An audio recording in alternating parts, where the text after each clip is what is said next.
You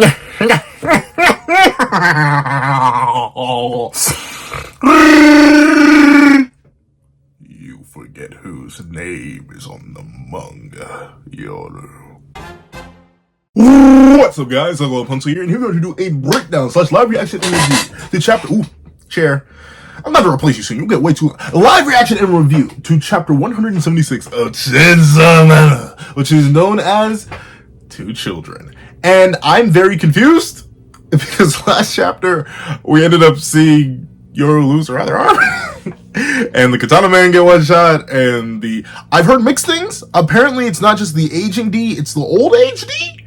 But I've heard counter arguments to that too. I don't know. It's interesting. Regardless, I've been hearing a lot of different things, but the end of the last chapter looked very dire, but from this first page, it looks like we're stuck in a bathroom. So let's not waste any more time. Let's hop right into it. Editing me. Are you ready? 3, 2, 1, go. What's up, guys? The guy with a pencil here. Fun fact, I do mean to have it on me and keep it on me at all times. And another fun fact, I am happy that Pochita / Chainsaw Man / Denji / True Form Chainsaw Man / whatever you want to call him has not been nerfed, and they actually stuck to the narrative. And by they, I mean Fujimoto. Because mainly, right, we gotta remember, while it's crazy to think, considering we haven't talked about it in a while, the entire recent plot was very specifically a ploy by public safety, very specifically, I think, Fami or vice versa, to make Chainsaw Man stronger. From the Flame D being used as a, faux Chainsaw Man. I forget what, I think a faux Chainsaw Man, which allowed all the transformations into pseudo Chainsaw Man, which led to the spike in fear, and we know Ds live off fear. Essentially, public safety went to hard counteract all the work that Makima did. Because remember, Makima wanted the opposite. Makima, in a similar way to public safety, ironically enough, when you think about it, public safety just continued what Makima wanted. Ultimately, Makima wanted Chainsaw Man weaker, so she could tame him. Either through a use of her own powers, or literally physically beat the taste out of the man. And thusly, she did all that work to make him seem like a hero, seem a lot less scary, and thusly lower the fear, and thusly lower the power of Pochita. And even then, Pochita was a monster. And naturally, with Fami in public safety doing the opposite, working to reignite the fear of Chainsaw Man, and it drastically spiking, and obviously the massive amount of chaos caused by his name, it only makes sense that he would be this dominant, and I'm glad Fujimoto's not going back on that.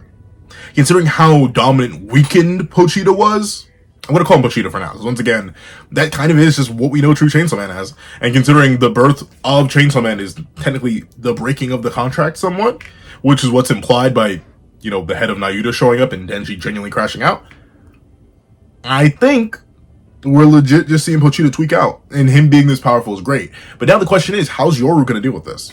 I know Asa's technically our main character of part 2, but Yoru's also our co-main character. I'd say at bare minimum our deuteragonist. It's darn near more of a deuteragonist than Denji was, considering how long it took him to show up relative to Yoru.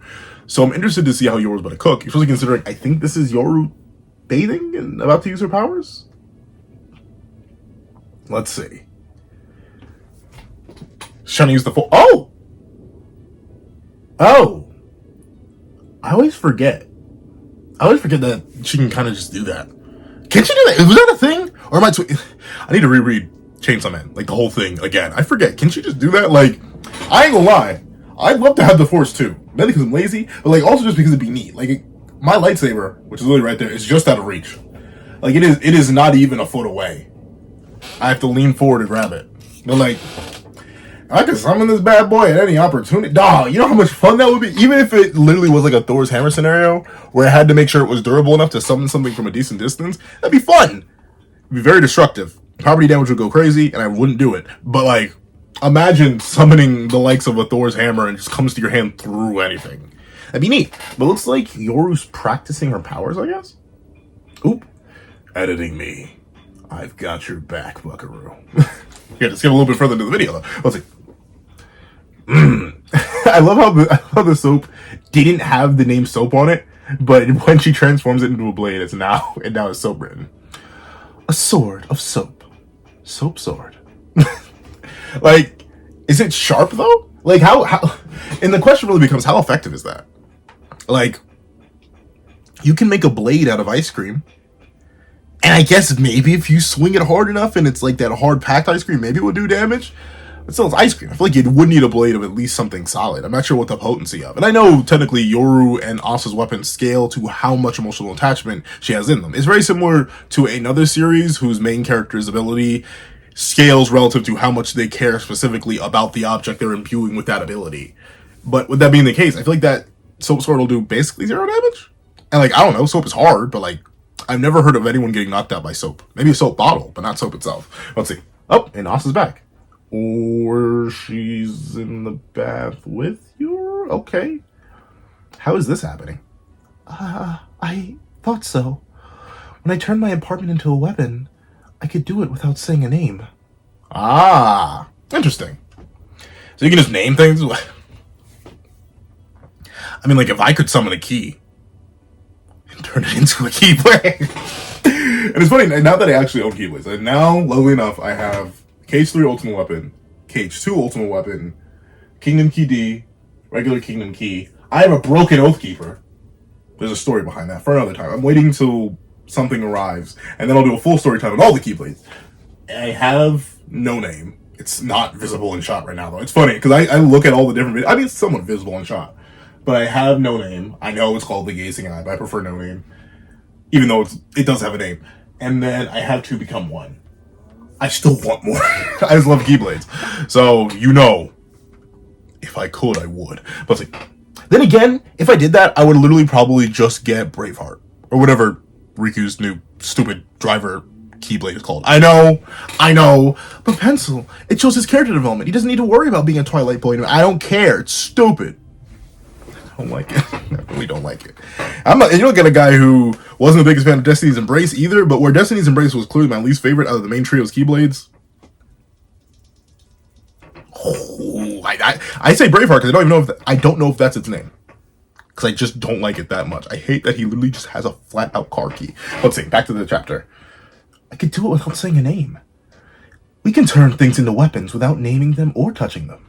It probably still is enough to be Chainsaw Man, though.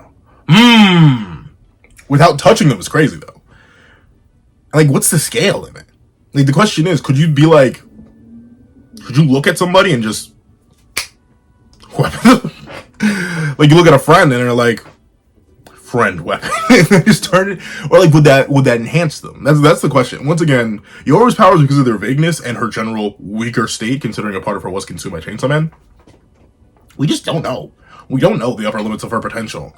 And it seems interesting. Because notably, like, being able to forcefully shift the form of something on command without even making contact with it is crazy. And don't get me wrong, so far, I mean, Fami's kind of weird, because I feel like we haven't seen the depths of her powers, but I do think she's very specifically holding back down to freak out Asa too much to keep her in line. But so far, every single one of the Horsemen's powers have been weird and crazy. Even Nayuna, who just is Makima Light in terms of her abilities, is still stupid broken. Not fully stupid broken, not as stupid broken as Makima was, but still very stupid broken. And Yoru, even in this very nurse state, is very stupid broken. So hearing that her power could hypothetically be that vague, that she could just like glance at somebody, because realistically, that's a way to win. You're fighting somebody, you turn them into a weapon. Essentially just matter manipulation. And many characters just can't resist that. Like, typically, there are times where there are some verses, well, how do I phrase this? There are verses where if you just have enough raw power, sometimes you can just say no to certain abilities. I'd use Dragon Ball, but Solid Saiyan recently made a great video explaining how technically that's not always the case. Like, in Dragon Ball, hacks are, like, actually pretty hard to counter. Like, there are rare exceptions, but he goes super in-depth with that video. And I would actually recommend watching that video for the Dragon Ball fans, because it woke me up, too. I thought Dragon Ball was like, oh, neat hacks ability you have there. Too bad I scale, like, 5 tiers above you. So hacks maybe work in Dragon Ball, but, like, in Magi, that's spoilers. Shoot. Okay, I won't go in depth. What's a series that's, like, gosh, I need, like, a series that's, like, darn near finished. Or at least I wouldn't feel bad about spoiling. Gosh, I read too many populars. That's the thing. I'm a mainstream guy. I can't think of anything else. There's some verses I'm thinking of where even if you do have hacks, you can kind of resist them if you're powerful enough. I can say this because I think they even showed in season 1. God of High School was a verse like that, where if you just are strong enough, certain hacks just don't affect you, or at least their effects are drastically lowered. But matter manipulation and the resistance to such is kind of rare because it's so specific. So unless you have a general statement like that, then you just need to show resistance to matter manipulation. And depending on how deep it goes, depending on how much the matter manipulation changes something, it also becomes a question. So like this soap blade, for example, yeah, it's just a soap sword, but like, did anything chemically change about it? Is it now tougher than regular soap? If so, what happens if Yoru or Asa, wielding Yoru's powers, looks at somebody and just turns them into a flail? Can they resist that? I think they need to resist matter manipulation. Even if it is just changing the shape of something, turning a human into a not human is a very good way to beat a human. Let's see. Not a day passes without news of another pseudo chainsaw man slaughtering someone. Whenever I'm feared, Chainsaw Man continues to be feared at the same time. Ah, yeah. That's the thing. But that's that once again, that goes back to the original goal. It's at least Fami's goal. I feel like while public safety may sort of be echoing Makima's original plan to just make Chainsaw Man as strong as humanly possible, I feel like Fami's own individual plan was specifically making her baby sister even stronger. Like, way stronger. Considering her power could be useful. Then again, though, I don't know. I genuinely, like, it's a shonen. It's a shonen. And technically, Chainsaw Man Part 1 did have a happy ending, in happy quotation marks, as Denji lived. But I'm trying to think legitimately. How are they supposed to beat D? The big D. How are they supposed to beat Death? Like I ain't even talking about, like, the Last Wish incarnation of Death. No, like, just Death. How do you beat Death? How? Like, notably, it hasn't manifested yet, for good reason. Because, like, how do you beat that? It's the fear. Everything fears it. Even things that aren't alive should fear it, because it's the one thing they can't escape. The universe, like a store, it can. Well, it can't, then again, a store can't escape aging. A store will get old. But what is the end result of getting old? Death. Everything now. So I'm not sure if really. I know it's all based on the collective consciousness of conscious beings, but I don't think even together Yoru and Pochita will be enough. If the big D is as scary as it seems, or as it seems it would be, I have no idea. But like, they would have, like, literally, you would have to have Chainsaw Man consume everything that leads to it, which is literally everything. Like, there are a bunch of different ways you can perish. Infinite amounts. Not infinite. I mean, I don't think infinite. But like, well, who knows? Ask any victim of Gold Experience Requiem. But still, it's hard to think. Aging, driving, like you can just perish from a heart attack. And I'm not sure where you would even find that concept in the Chainsaw Man universe. Let's see. What if you buried the hatchet? Defeating Denji won't make you happy anyway, right? Kinda. I mean, I think she just wants her leg back. Like, it's half of it's about respect, and half of it's because, like, I don't know, a part of her / actual sources of her, in terms of, like, the big boys, quite literally, or the little boys, quite literally, if you know what I'm talking about, they're sealed away in Chainsaw Man. So, like, Yoru, for all intents and purposes, is basically incomplete. And Chainsaw Man's at fault for that. Can Chainsaw Man fix that? Who knows? He may have digested everybody. But still, I can understand why Yoru just wouldn't let this go. Considering, he literally nibbled. Well, let's see. Everyone remembers the war's terrors just like you wanted. Can't you say you've already achieved your goal? Once again, it's weird that I find myself agreeing with Yoru. It's the principle of the darn thing, right? It's the principle of it. So, like, yeah, legally speaking, you're right. But sometimes you just want a good lick back. Like, yeah, technically, I've caught up to my homie in terms of how many times he's beaten me versus how many times I've beaten him in the many years since we started playing fighters. Does that mean I don't want my lick back for those 3 hours of my life he took from me, absolutely whooping my behind with random selected characters? No! Every time we play, it's time for that lick back. So honestly, I can kind of understand Yoru here, except hers is on a much more existential scale. Uh-oh. Yoru, you tweaking? There's something I want to reclaim from Chainsaw Man. Like, oh, yeah, yep, see, there we go. Oh, that's neat, though. My comrades were eaten by him. If I can just make him vomit them back up. But once again, though, it really becomes a question, Pochita, do you poop? Buddy, how do your biological processes work? Like, legit, and I say it half jokingly, but like, how do they work? Buddy, buckaroo, pal, like, do you poop? Do you digest things? You have a stomach, clearly. You don't have a mouth anymore, so much for vomiting. But still, I don't know how exactly he functions. Because we don't know how long it's been since a piece of Yoru and her comrades were... Ow. Like, we have no idea. It has to be at least 10 years, right? At least 10 years. Because Pochita incarnated relatively young around Denji. And then started guarding his subconscious. This is, I think, right? So, I don't know. Let's see. Do you have a way to beat Chainsaw Man? Eh? 2. There are 2 weapons I could make. Just 2 that would be far more powerful and fearsome than yours. Oh! I guess the 2 children? Then why didn't you make them in the first place? I gave up even my home and my college fund to make weapons. That is true. As give them their college fund, that hurts. Let's see. Don't compare them to such trifling things. Let me trifling to you, Yoru. The college debt's scary. Let's see. Turning those 2 into weapons would run counter to saving my comrades.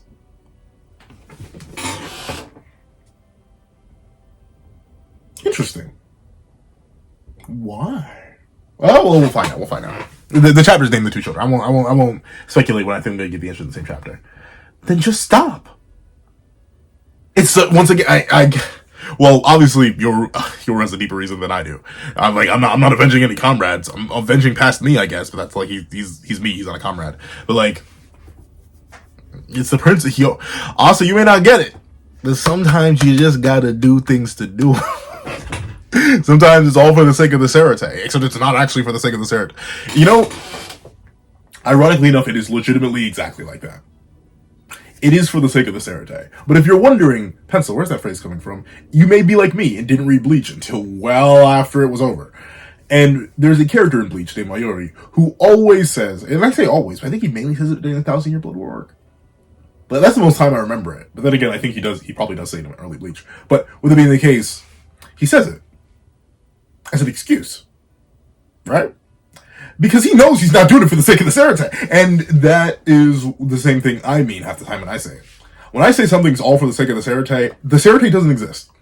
It's not real. It's for me. Just like when Mayuri says, it's all for the sake of the Serite. It's not real. It's not for the sake of the Serite. It's for him. And right now, Yoru can't stop. She can never stop. Because it's not really for the sake of the Serite. It's not just for the sake of her comrades. I think deep down, Yoru just wants smoke. She wants a run back. But it also may generally be for her comrades. I don't know. Maybe Mayuri and I, weird behind comparison. You know, I never thought I'd compare myself directly to Mayuri, in spite of me using his ever-famous phrase. But maybe Mayuri and I are in a separate field and Yoru just genuinely cares about her comrades, but something about me doesn't buy that. Something about Yoru's characterization so far makes me believe that while she may have sentimental connections to whatever she's going to do, the 2 children that she's going to use to make weapons, and or does have some sentimental feeling towards those who were consumed by Chainsaw Man and generally wants to save her comrades, I'm sprinkle a little Salt Bae doubt on that bad boy. I think something crazy is going down. Let's see. But I want to beat Chainsaw Man. I want to beat him and prove that I'm the more fearsome D. I'd give anything for that. There it is. There's the truth. It's all for the sake of the Serite, isn't it, Yoru? It doesn't matter how much you succeed in one aspect, you always want more. And that's the thing. It's why even some of the most deplorable characters, when they're driven by greed or some sort of motivation, I hate to say I can't. It's because I'm human. Like, realistically, I am very, very happy where I am right now. I love my life, but I want more. And then once I get to that more that I'm thinking of right now, I'll probably want more again. If I'm lucky enough to have a kid, I'll want more. If the wife allows. Once again, that's not my choice. But still, if she even lets me have a kid, well, yeah, that's all their choice. I don't give birth. But still, greed, ambition, it's innate. And I'm a creature who lives a fraction of a fraction of a fraction. Like, you're technically immortal. All these are technically immortal until they get nibbled on by Chainsaw Man. And even then, sometimes they're pseudo-immortal then, since apparently maybe they can be thrown up. So, I'd imagine that greed, that desire is even more poignant for a being like Yoru, especially one who is infused with a human. And as we already know, human emotions directly affect their vessels, or directly affect the beings inhabiting them, as we saw when Yoru got a little bit freaky deaky on Denji. So, I'm not shocked that the truth is coming out now. Like, yeah, you do want it. Why? Because you want it. No other reason. Let's see. I'd give anything for that. For that. Uh-oh. Darn. So yeah, I'm gonna go full sail. That's Pochita. Or just instinctual Denji. Like, I highly doubt Denji would actually go to Cleve and have someone he cared for, like Asa. Because we know the difference between Asa and Yoru based on her physical appearance, but I think it's established in the universe. Her scars don't actually disappear, nor do her eyes ever change. So Denji only knows Asa as Yoru, and Yoru as Asa. And thusly, the fact that he's still swinging mid-swing to just tear her in half, yeah. Oh, yeah. This really ain't Denji. Or at least it's a Denji...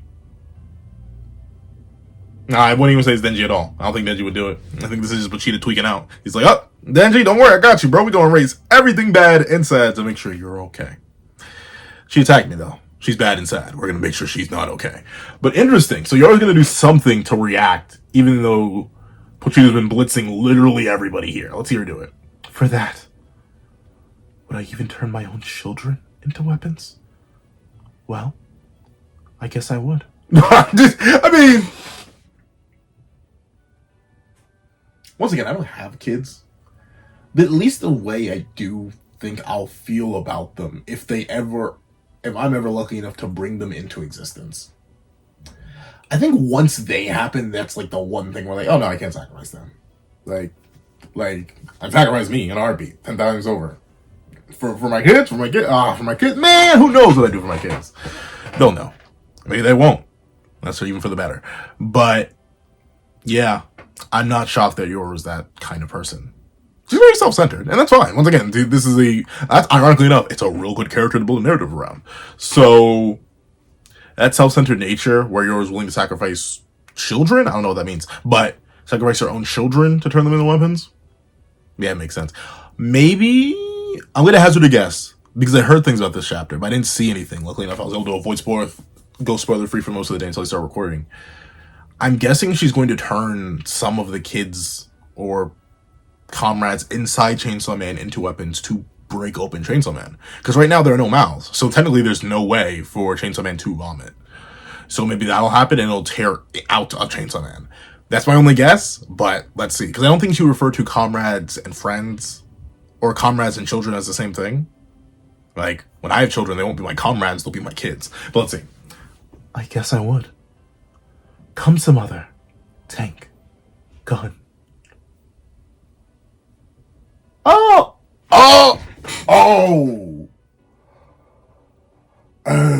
One, I didn't say Splagooter. Please, YouTube, I'm sorry.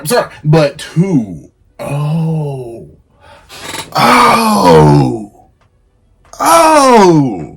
That's actually a neat way to... And I never thought about it that way. Not Tank. Splagooter, specifically. I never thought about it that way. But I guess, yeah. The mother of Splagooters would be War. Huh. And Splagooter is the one who caused all that damage all those years ago. Huh. And now, that was, ironically enough, that was the main motivation for our deuteragonist of part 1 in Aki. So our protagonist, or deuteragonist of the second part, Yoru, or the War D, being directly responsible for the conception of Splagooters, which leads to the direct motivation of Aki in part 1, kind of creates a nice, like, in-universe cycle and a good link between the parts. Because one thing I'll admit, outside of Denji, and obviously Nayuta by proxy, a lot of the links between part 1's characters and their current selves are basically non-existent. Or not necessarily non-existent, but like the main trio to, I suppose technically you consider it Yoru, Asa, and then Denji. Main trio to main trio, there's been very little connections, but tying Yoru back to Splagooter, and Splagooter being the source of Aki's desperation, which leads to the suffering of Denji, kind of makes her directly, in a roundabout way, directly responsible for the breaking of Denji. Or at least the progression of it. Once again, another horseman ultimately breaking down Denji further. It's in a super roundabout way, though, but with this revelation, interesting. But let's see what happens. Gulf of Mexico City. Decontainment facility. Uh-oh. Oh, Gulf of Mexico, not Mexico City. What is that? 1, 2, 3. That is a very complex looking door. Ooh, and it was not worth it. See, that's the one thing I get. I hate drawing backgrounds. Like, I am that guy with a pencil. I hate drawing backgrounds. Something about them just bothers me. I don't know. I do not like backgrounds. I don't like drawing them specifically. I appreciate backgrounds. I respect backgrounds. I hate drawing them. This is one reason I'd hate drawing a background. Because, I guess you can probably just copy and paste it. In fact, these are people. I thought those were like vowels. But you can probably copy and paste most of it. But darn, gee, it's so much work. And for like one panel. And it's not something anyone's... Like, I notice and respect it for the most part because I'm an artist. And, like, I know how annoying it is, at least for me, to draw backgrounds. I know some people love drawing backgrounds. But at the same time, people focus on characters. It's why I know people get on Kubo's case for it all the time, but it's why I don't blame Kubo for using characters in blank backgrounds, putting all the emphasis on the character, because I think it does work and it draws the eyes and it's very well captured. And sometimes a background can actually take away from a scene. But I respect the hustle, Fujimoto. We burst straight out of there, perfectly round. But ironically enough, everybody lived. That's rare in Fujimoto's work. Gone. Okay, so this one was Tank. This one was definitely Tank, and this was Splagooter. Because I remember it was the U.S. that went ding ding ding ding. Yeah, I sacrificed like literally everything to the R parts of the G. Please do everything in your power to get rid of Makima, and then Makima low div the GD and then fuse it into Aki and then send Aki the Fiend after Denji. But I specifically remember the big R. They were the other holders of the most. And it just burst out the side of the mountain. Yeah, I ain't shocked. Though I wonder, I forget what the lore is on the pieces in between parts. Did all of them recoalesce back into one? Or is this once again just the majority of the pieces that were held by a nation recognizing themselves as the GD and then deciding, boom, it's going to go out? Let's see. Yeah, okay. Alright. Oh my. Oh my. I think this is... We've seen him take big damage. I think this is verbatim the most damage we've ever seen Pochita take. Because he lost his whole arm, dog. He lost his arm. And I think he also got hit in the stomach. Okay, so now we got a real battle. Okay. Ooh, that's clean. Ew, it's very nasty looking. But why is that? Right? Splagooter gauntlet, left, Tank gauntlet. Alright, so it looks like the battle between Yoru and Chainsaw Man War and the Chainsaw will actually be something interesting. Something crazy. Let's see, Yoru's our current main character though, or at least our current Deuteragon is Denji. Are you cooked? Nah, I hope not. But something telling me this is going to only intensify.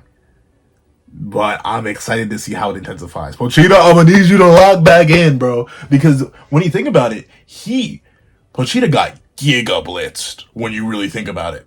Because, unless I'm mistaken, right? Unless I'm tweaking, I'll need the back part of the chapter. He was this close. Like legit this close to Yoru. So he technically got blitzed by both Yoru and TNG. Because Yoru was able to raise her arms, or at least her stubs, in time before Chainsaw Man reached her to cleave her in half. And then from the Gulf of Mexico, which is on literally, I think, the opposite side of the planet from Japan, or at least darn near, And Russia, in a mountain, they got there and tore through Pochita. A, before he could react, and C, A, before he could react, and C, A, before he can react, and B, before he could complete the swing. So if they keep moving that fast, if Yoru suddenly has this massive speed advantage, Pochita may be cooked. And Pochita's a speedster. Oh no, that's a lot. And I literally made that joke about Yoru forgetting whose name was on the manga. Whoops. Oh, my bad. They hit it with one more time. But overall, a short but W chapter indeed. A short but W chapter indeed. I say short, but let me actually check. How short is this chapter? And these last two gotta be thumbnail material, obviously. 1, 2, 3, 4, 5, 6, 7, 8, 9, 10, 11, 12, 13, 14, 15, 16, 17, 18. Oh, no, sorry, 18 pages. It felt short because there wasn't much talking, but still, there was some gas. If you made it all the way to the end of this video, please do me a favor and leave chainsawed. Like, sawed, like, chainsaw the word, but just put the ED on it to represent how, Denji or Pochita got his arm chainsawed off by the Splagooter coming through for your... Well, I think that... Is this wrong? No, that is the right arm. But he got hit with the sawed off. You know what I'm talking about? So please leave chainsawed in the comment section down below. And the thing is, once you're watching, please remember to leave a like, share, comment, and subscribe. And make sure you hit that little notification bell so you do not miss out on any videos that come to the channel. Also, I do happen to have a Patreon down below where you can support me for as low as $1 a month. You things like exclusive videos, early content, and more. You also now become a member of the channel for as low as $3 a month to get the same perks and more. So those perks include the live reactions to the series I review, and free variations of all my videos, and if you become a $25 patron or a $25 member, you can order whatever video you want. Also do have a link to my Ko-Fi in the description down below where you can drop 5 beans for a short video, 25 beans for a long video, or any beans at all. Any support is always greatly appreciated. Now, I'd like to thank you so much for watching once again, and I hope you guys have a wonderful day. This is that guy with the pencil, writing off.